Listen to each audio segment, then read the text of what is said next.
Bom, sejam bem-vindos a esta segunda parte da 10ª aula do curso de Filosofia Moderna do curso de Teologia para leigos do Instituto São João Crisóstomo, né? Eu chamo Cleibson Américo, sou professor de Filosofia, tem uma corujinha filosófica, né, aqui atrás. E quem não viu as aulas precedentes, veja lá, né? Algumas pessoas até já se questionaram, né? Mas, professor, você tem uma coruja aí, né? Essa coruja é o quê, né? Será que isso é coisa do mal ou é do bem? Não, gente, isso é do bem, viu?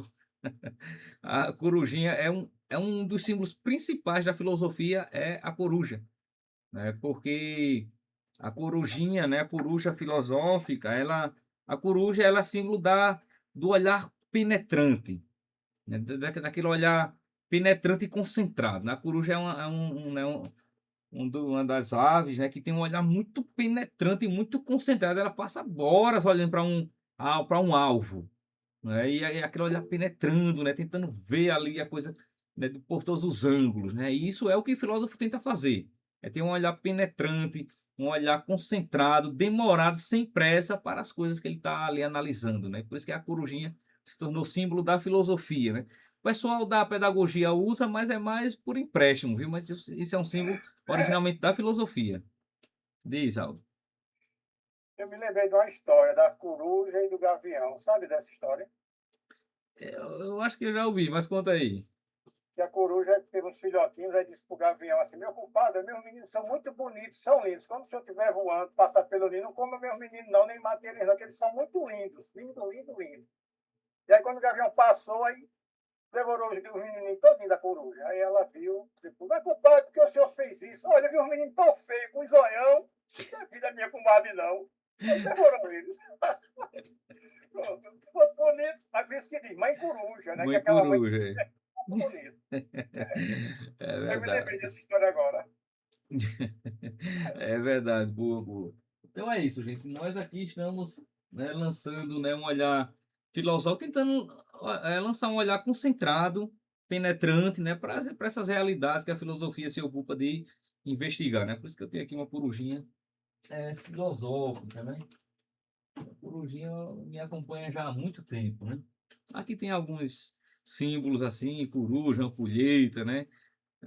Coliseu, pirâmide, esse negócio assim que eu gosto bastante dessa, Aqui tem um artesão aqui do bonito, que o apelido dele simbolismo. é coruja. Ele faz todo tipo de coruja, com quenga de porco, tem várias. Eu vou tirar uma foto dele que eu mando pro senhor. Ah, mande, que eu É, é gosto muito. coruja o Tudo que é coisa apelido assim de dele. coruja eu gosto.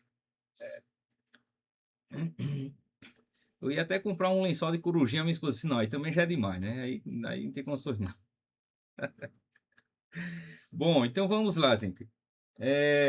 Então, estamos falando, né, do René Descartes na modernidade, né, o cartesianismo, o mecanicismo, né, a ciência, né, como tudo isso vai causar uma grande reviravolta, sobretudo porque concepções como esta do Descartes, né, que nós lemos, em que ele diz que quem não aprendeu, né, a antiga filosofia está mais apto a aprender agora a verdadeira filosofia, né, isso já aponta, né, para um Descartes que considera que o novo modo de filosofar, esta filosofia mais em torno do sujeito, é uma filosofia muito mais segura, muito mais profunda, muito mais séria, né? Muito mais fidedigna. A concepção é basicamente esta que vai perpassar a modernidade, né?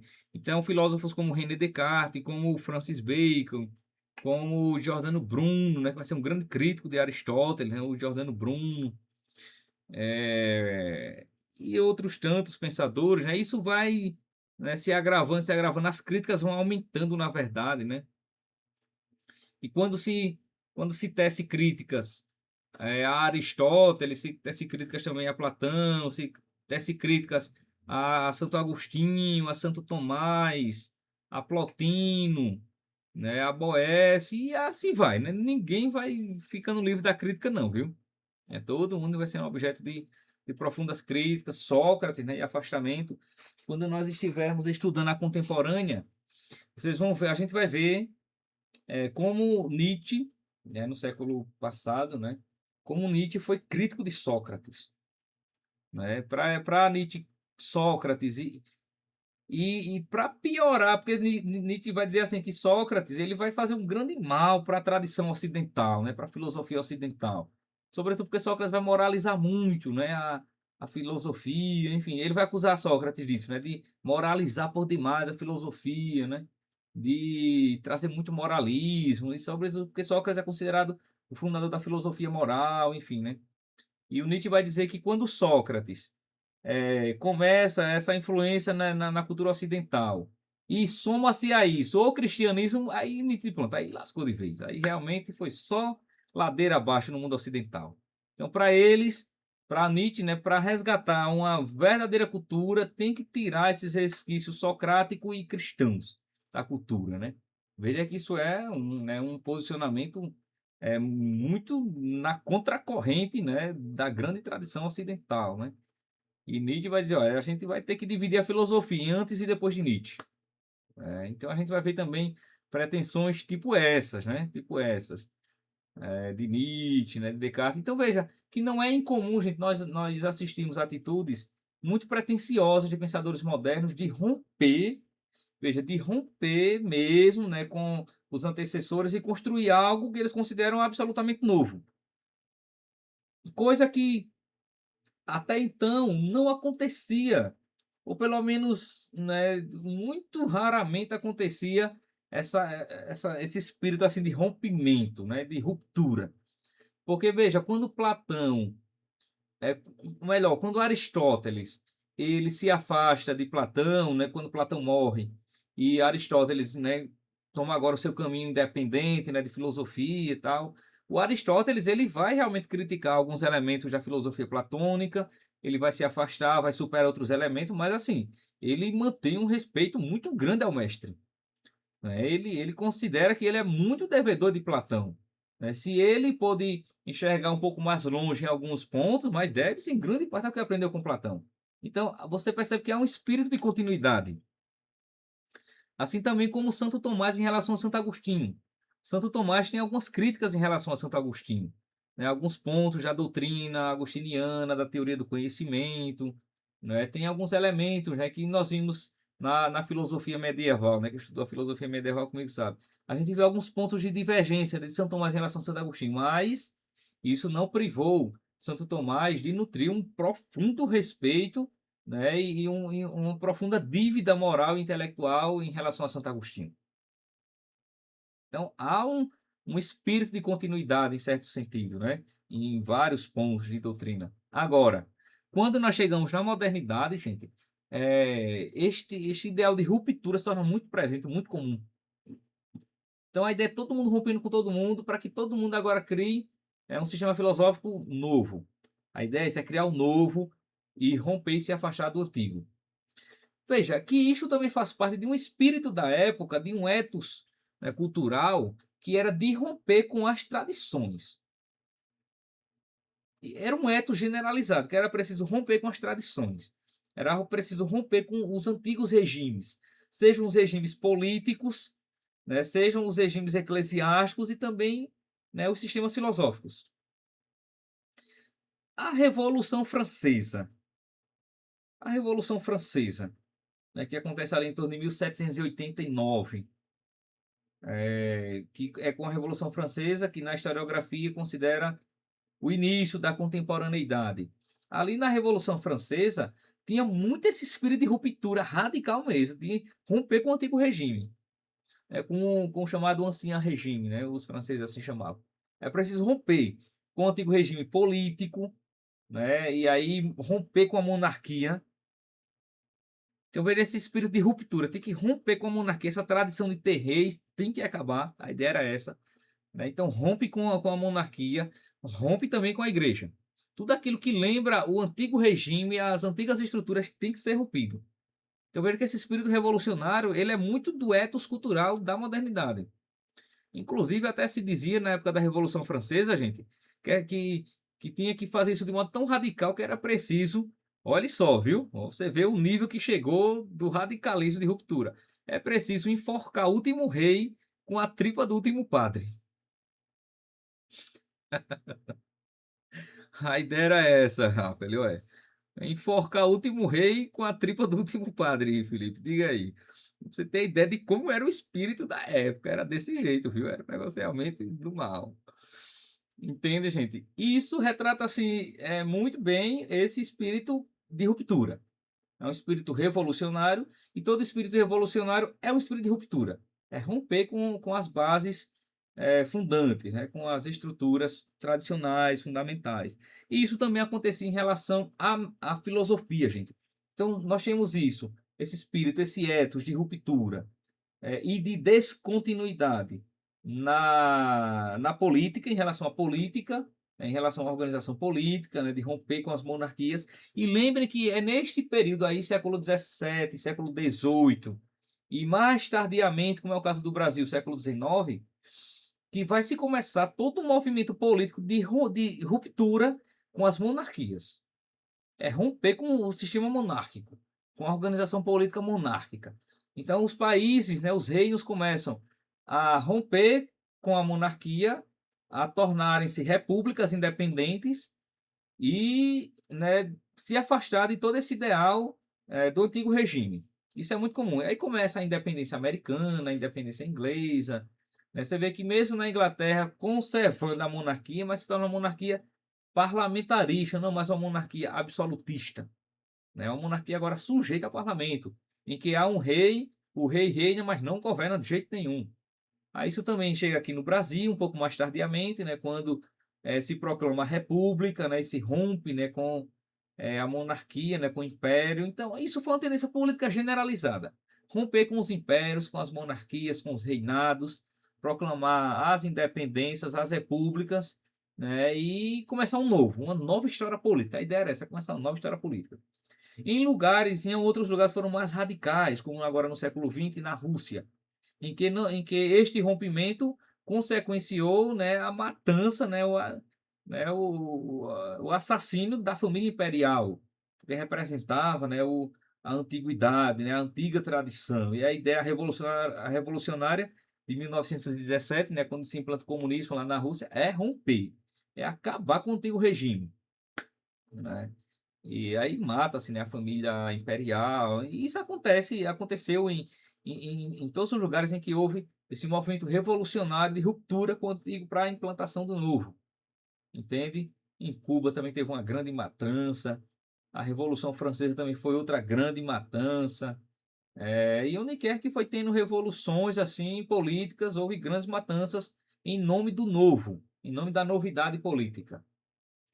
Então, o que acontece no âmbito da política, gente, acontece também em relação à tradição eclesiástica, porque como a tradição eclesiástica, né, estava muito correlata, muito correlacionada às estruturas políticas, então quando se rompia com os regimes monárquicos, né, reais, imperiais, rompia-se também com a igreja, porque também representava a tradição antiga. Então é muito comum que quando se matava o rei, também se matava padre, bispo e fazia aquela matança desgraçada. A Revolução Francesa foi assim. A Revolução Francesa de 1789 vitimou mais de 200 mil pessoas, né? Muito mais de 200 mil pessoas. E muitos padres, bispos, frades, religiosos, monges, né? Ao menos uns 30 mil religiosos foram mortos na Revolução Francesa. Né? Tem alguns que são santos, as santas mártires, as carmelitas, né? Tem as santas carmelitas, né, que foram também degoladas, todas elas, né, lá na guilhotina. Tudo isso como espírito de rompimento com as antigas tradições, gente. A ideia generalizada, né, do ethos cultural que reinava, que predominava em toda a Europa, na Ásia, era de ruptura. Então, o que nós temos e o que acontece no âmbito da política e no âmbito eclesial também acontece em âmbito filosófico. E não é nem de se estranhar que haja isso também na filosofia, uma vez que já estava acontecendo na cultura. Que aí nós entramos naquela questão: será que isso começa na cultura e entra na filosofia? Ou começa na filosofia e influencia a cultura? Né? Isso é um dilema, isso é uma dialética. Porque se por um lado os fatos influenciam as ideias também influenciam os fatos. Compreendem? Então nós temos construções filosóficas, né, de críticas, né, de afastamento, né, de ruptura com a tradição predecessora. E este conjunto de ideias também, de algum modo, vai perpassando e vai se tornando fatos históricos, né? Vai se tornando exequíveis. Porque tudo aquilo que está na discussão intelectual, na literatura, nos debates acadêmicos, um dia se torna prática nas ruas.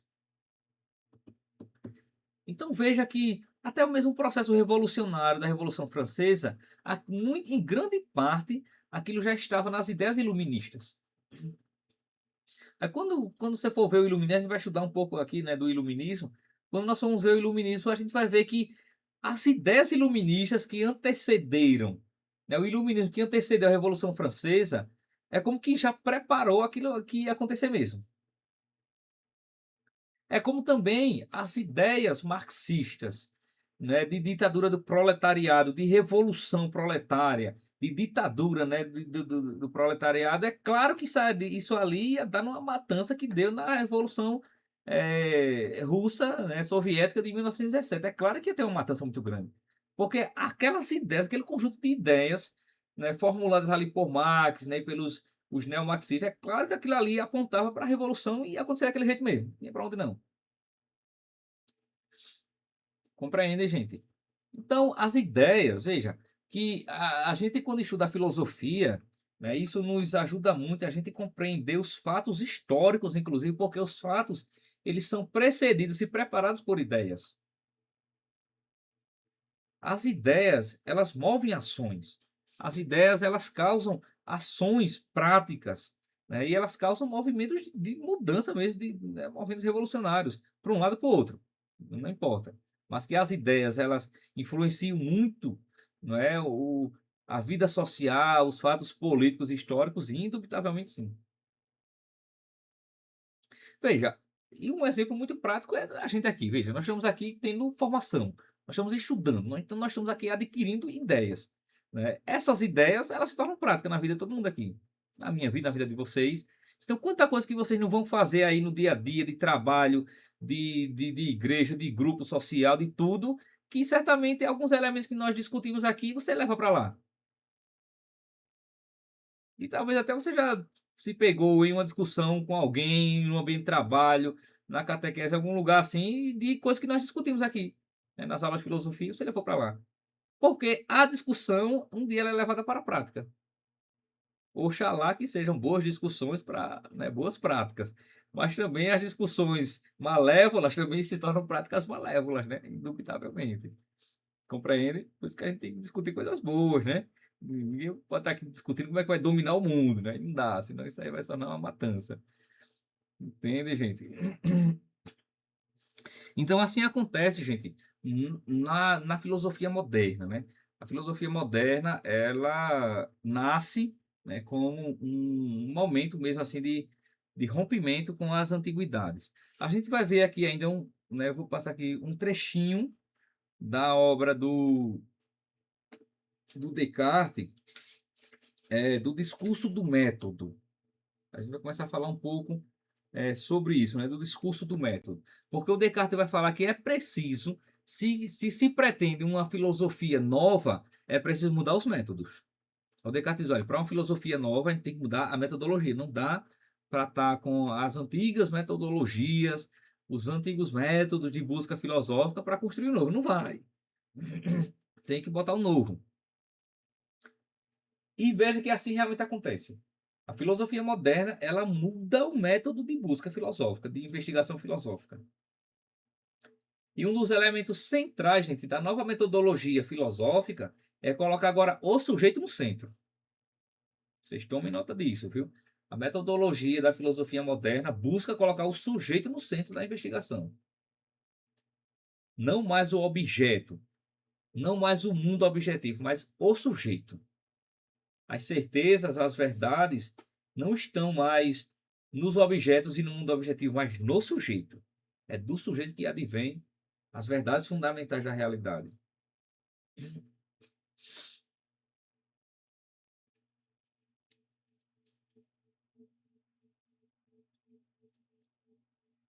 Bom, eu vou partilhar aqui com vocês um trechinho da introdução da primeira parte do Discurso do Método, que é um livro clássico do René Descartes, certo?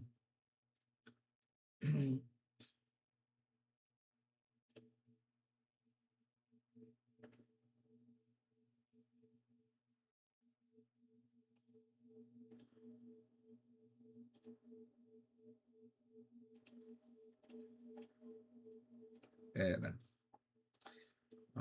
Discurso do Método.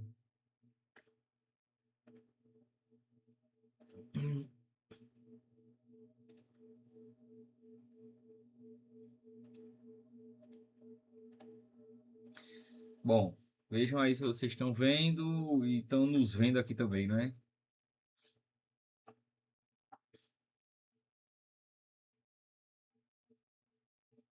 Conseguem ver o texto e conseguem me ver aqui, não conseguem? Pronto.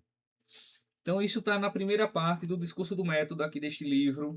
O Discurso do Método que está presente aqui no volume 15 da coleção Os Pensadores. Diz o René Descartes, vejam só.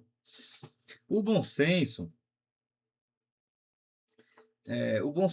é a coisa do mundo melhor partilhada, pois cada qual pensa estar tão bem provido dele, que mesmo os que são mais difíceis de contentar em qualquer outra coisa, não costumam desejar tê-lo mais do que o têm. Tá muito pequenininho para vocês, gente, essa letra? Ou é melhor aumentar um pouquinho mais? Melhorou, não foi? Pronto. Aí ele diz: e não é verossímil que todos se enganem a tal respeito, mas isso antes testemunha que o poder de bem julgar e distinguir o verdadeiro do falso, que é propriamente o que se denomina o bom senso ou a razão, é naturalmente igual em todos os homens. E destarte que a diversidade de nossas opiniões não provém do fato de serem uns mais racionais do que outros, mas somente de conduzirmos nossos pensamentos por vias diversas e não considerarmos as mesmas coisas.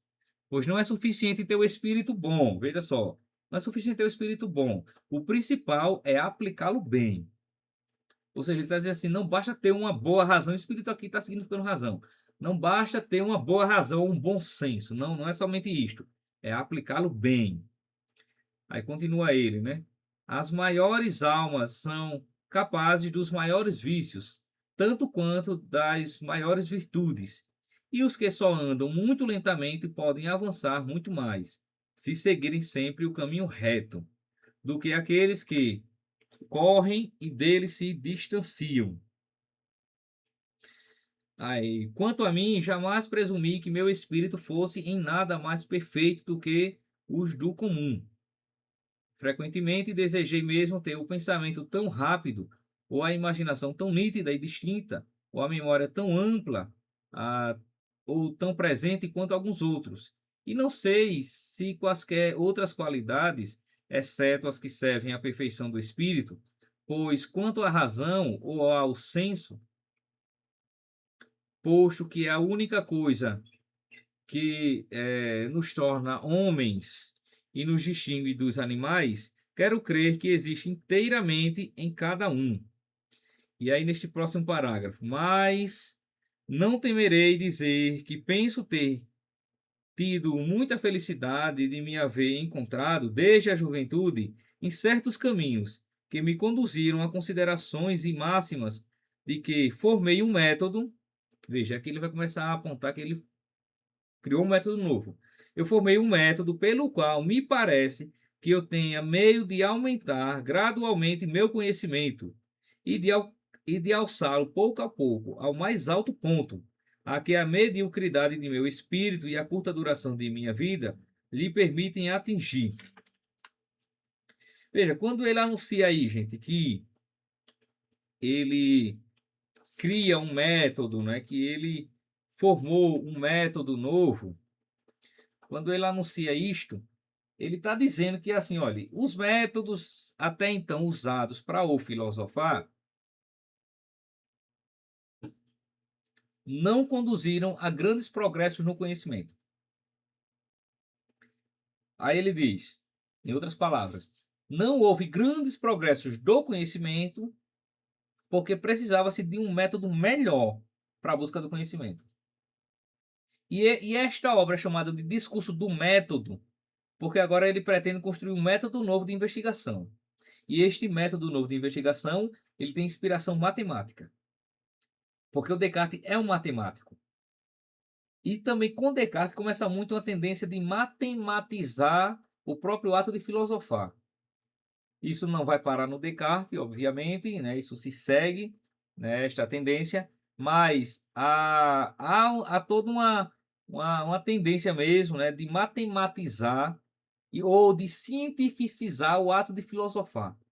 E é por isso, veja, é por esta tendência de matematizar e de cientificizar a filosofia que vai se... Gente, vocês estão conseguindo me acompanhar ou tá parando, tá travando? Tá tranquilo, né? Tá. Começou a aparecer um negócio aqui meio mal assombrado. Misericórdia. É...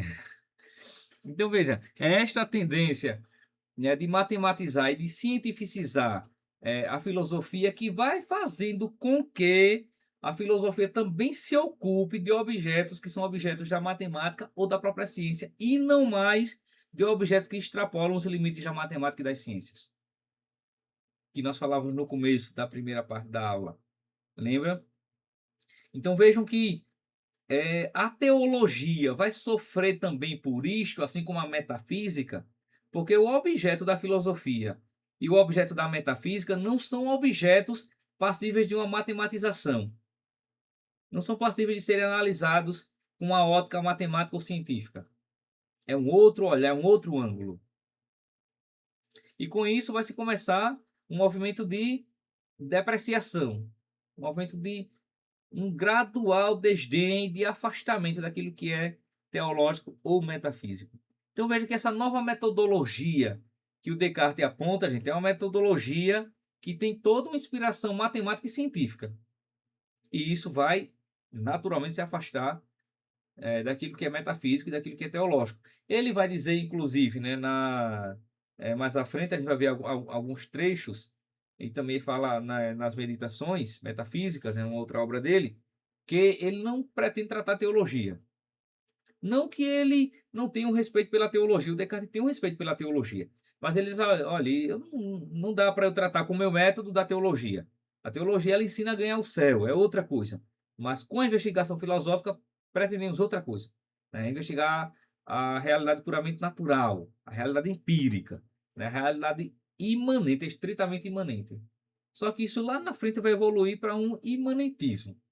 O imanentismo é considerar que é verdade apenas aquilo que pertence a esta realidade material. E começa-se com isso a gente a perder a referência à transcendência, às realidades transcendentes e metafísicas. Compreendem? Eu não sei se a internet aqui está dando uma oscilada, mas eu vejo a câmera de vocês fechando um pouco, abrindo, enfim. Diz, Felipe. Esse trecho aí é Descartes sem Descartes, né? Porque ele diz, até então ninguém criou um método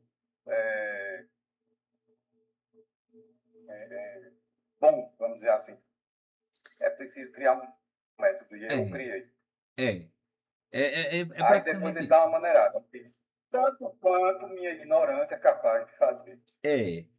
O Descartes tenta ser um pouco modesto, né?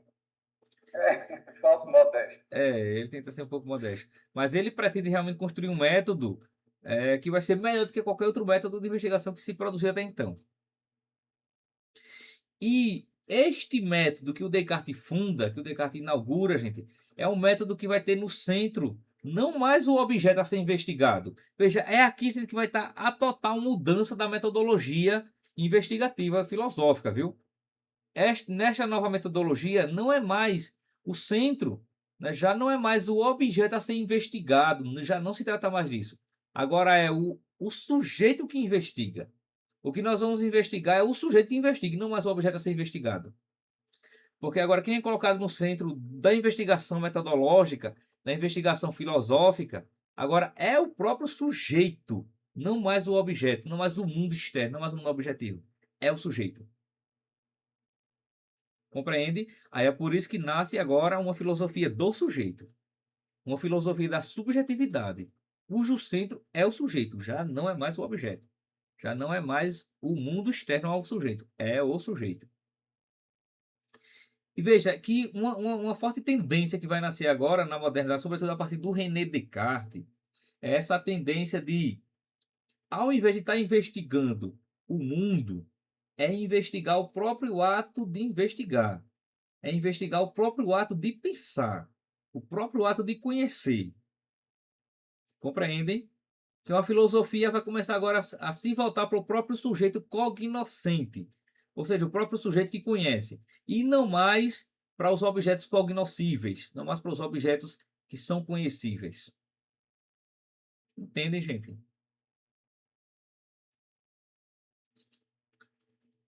Então, nas próximas aulas, nós vamos começar ainda, né, a explorar mais isto, né, a esta tendência de colocar o sujeito no centro do filosofar, né, que está ali presente, sobretudo na, hora na obra do René Descartes, e que vai perpassar outros pensadores. A gente vai começar a aprofundar isso um pouco mais. Bom, do que falamos até agora, está tudo claro? Querem fazer alguma pergunta, algum comentário? Digam aí. Aldo, Felipe, Jéssica, Erlane, Ellison, Sayonara, Elida, Graça, Rafael e a Marli.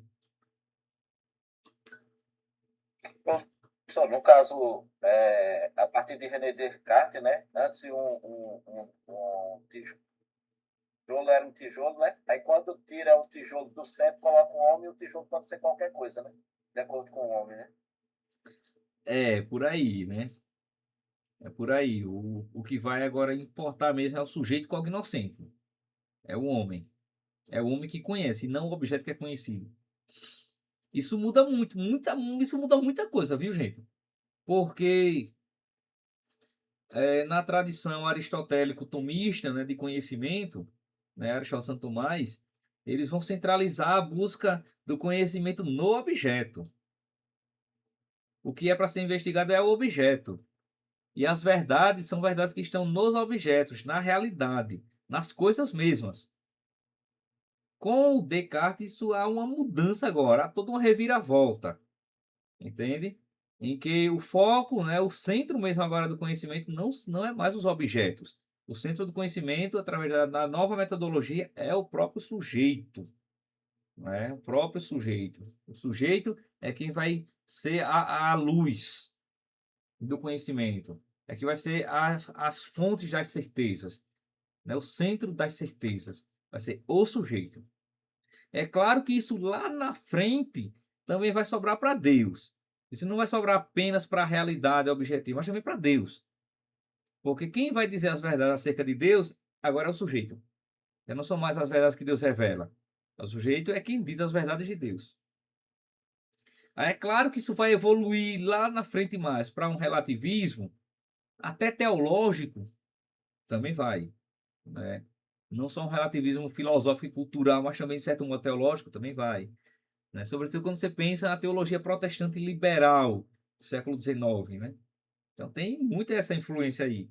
O sujeito como centro das verdades. Entende, Rafael?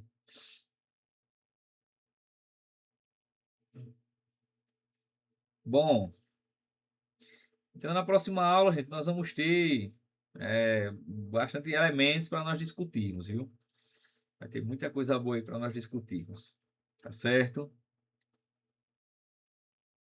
Bom, então tá bom. Então vocês fiquem em paz, né? Processem tudo isso aí, guardem tudo isso aí no coração. Próxima aula a gente continua discutindo. Boa Amém? noite, todo mundo. Então tá bom, gente. Fiquem em paz e o Senhor os acompanhe, viu? Amém, Tchau, amém. tchau. Amém. Boa noite. Boa.